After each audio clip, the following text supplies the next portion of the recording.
Hey guys, it's JR right here. Today we're back to our video on Yale's most popular class in history. Laurie Santos is this cool psychology professor at Yale who lectures on how to be happy. And she lists out 10 insights that students should learn about throughout the entire semester in order to be happy.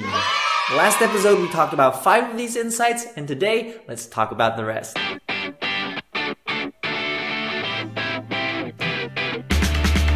So from point 5 to point 10, these are the practical measures that you can take to live a happy life. And they're not as hard as you might think. Actually, I tried them all out while I was writing the script, and it's good.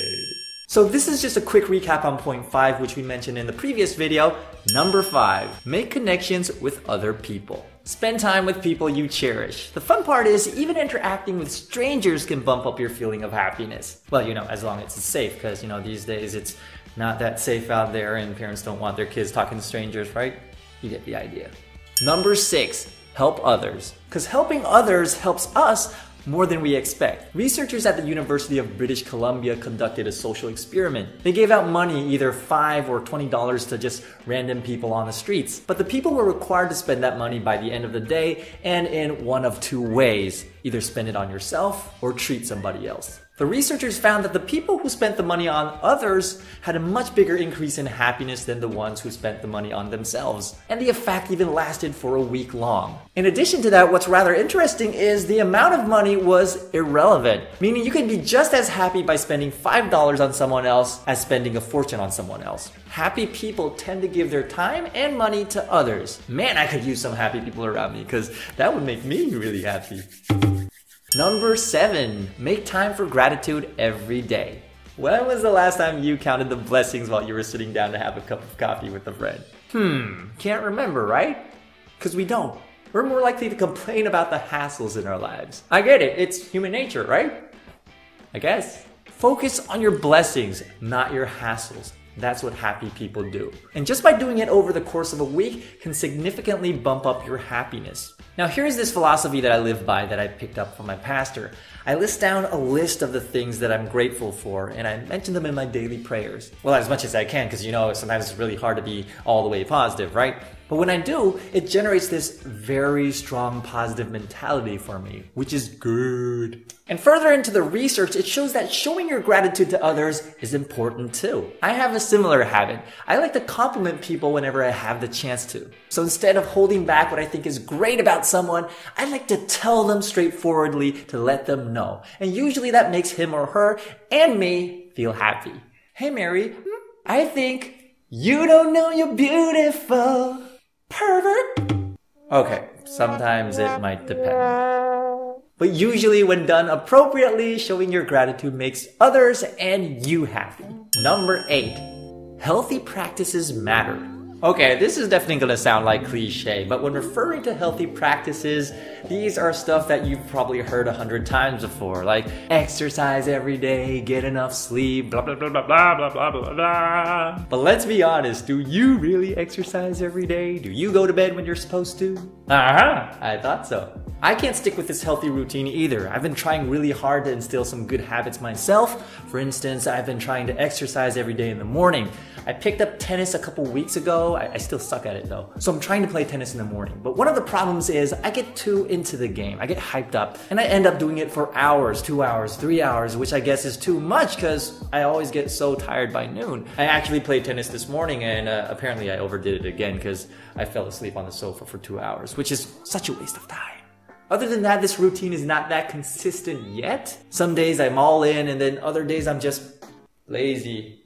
Don't want to do it. And that's a problem. So this is what healthy exercise would look like on a more adequate amount, consistent, and daily. We all know that exercise is good for your physical health, but it's also beneficial to your mental health. According to studies, half an hour of cardio every day is equivalent to the effect of taking Zoloft, which is the medication for depression. Wow, people, start exercising. Exercise and save the world. And to add on to that, the effect lasts for 24 hours, which means 30 minutes of exercise in the morning will bump up your mood and get you through to the next morning. That's all it takes. 30 minutes in the morning with 24 hours of lasting happiness. How easier can it get? And to back that up with my experience, whenever I exercise in the morning, it does make me happier and more energetic, as long as I don't overdo it. Because in that case, I would be happy, but still sleepy. So 30 minutes a day to make you happy. Stop thinking of it, start doing it. Happy! Another healthy practice would be sleep. I particularly love this part of the day.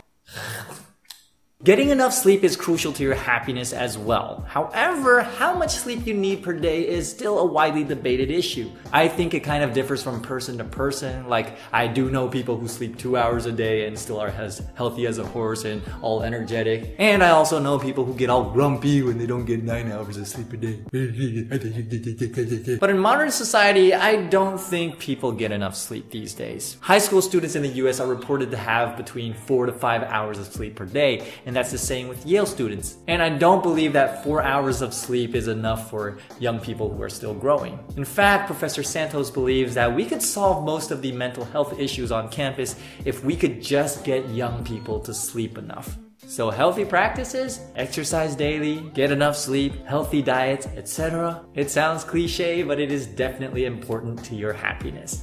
And number 9, take time to be in the present moment, which is quite a difficult thing since there's so many distractions these days. Your smartphones, your laptops, your digital devices. Even when you're watching the news on TV, there's the news ticker at the bottom of the screen, and then there's more information on the side, shoving you with different stories, while the anchorman is talking about another story. My dad always gets so confused about that. Here is one of my own examples. You're having a steak at this nice restaurant, but while you're eating, you're phubbing at the same time. And when you're finished with your meal, you can't even tell how good, how juicy that steak was. Because all the time along, you weren't in that moment.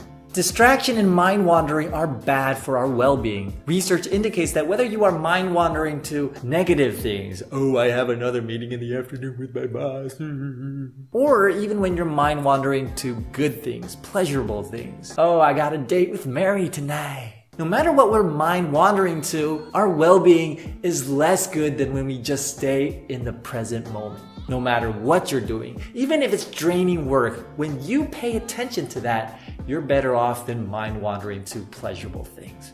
And here are some ways we can use to help us with that.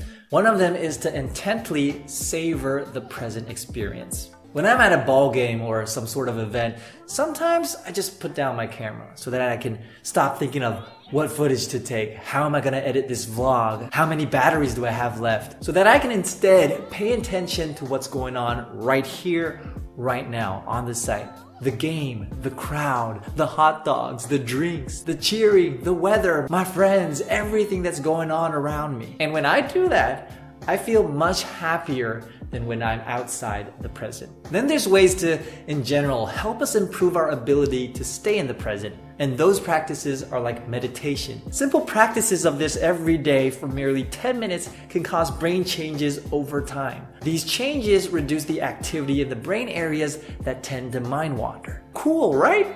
I took philosophy class in college and we did meditation from time to time. It really helps you calm down and find that inner peace inside of you. And at the end of the session, it literally makes you feel better about yourself. Nowadays, I pray. As I said, I pray in the morning when I list down all the things that I'm grateful for. And I can say that prayer, I think that has the same kind of effect as meditation does. It helps you clear your mind and makes your mind much sharper. So get off your phones, get off your social platforms, your Instagram, your Facebook. Make real social connections and just live in the present moment, because that will make you happy. So last but not least, number 10. Become wealthy, but not in terms of money, in terms of time. Okay, you just lost me there, because what on earth are you talking about? Researchers refer to this as time affluence. Are you the kind of person who would sacrifice time to make more money, or are you the kind of person who would spend money to have more time? Usually, the latter is happier. Prioritizing time over money increases your well-being, and that's what happy people do. Of course, this stands on the preconditions that you have a basic level of income to sustain your living, because who would be happy if you couldn't even make ends meet, right? When I was working at a big international company, I was making quite good money. As a price to pay, I was working 12 to 14 hours a day, and quickly I felt burnt out because I had so little time to myself. 2 years later, I left and went on to radio, and the pay was much less, but I had much more free time that I was doing so much more things that I wanted to do. I was investing more time in me instead of some product that was made by a manufacturer. And I was significantly happier with more time, less money, but just enough to make a decent living. And I guess that's what this insight is all about. Be wealthy, but in terms of time. Be time affluent. And that's the last of it. So let's quickly give you a recap of the 5 points. Number 5, make social connection. Spend time face to face with real people that you care about. Number 6, help others, because happy people tend to spend more time and money on other people. And as I said, if you want to be happy, I could be your friend. Number 7, make time for gratitude every day. Focus on your blessings, not your hassles. And the more you say thank you, the more you'll receive things that are worth saying thank you. Number 8, healthy practices matter. It's cliche, but there's a good reason why it's cliche. Exercise 30 minutes a day and get enough sleep. Number 9, take time to be in the present. Mind wandering is not good for your well-being. No matter what you're thinking about, be present. And number 10, be time affluent. So that is a brief introduction to Yale University's most popular class in history. As I said, it's just a brief introduction, but the entire course is free on the internet right now. You can go check it out if you want. The course title is Psychology and the Good Life. At the meantime, if you like this video, you like this channel, remember to subscribe, like, share, leave a comment down below, hit that bell button, not just once, but twice so that you get every notice, and we will see you next video. Stay positive, stay happy. Peace.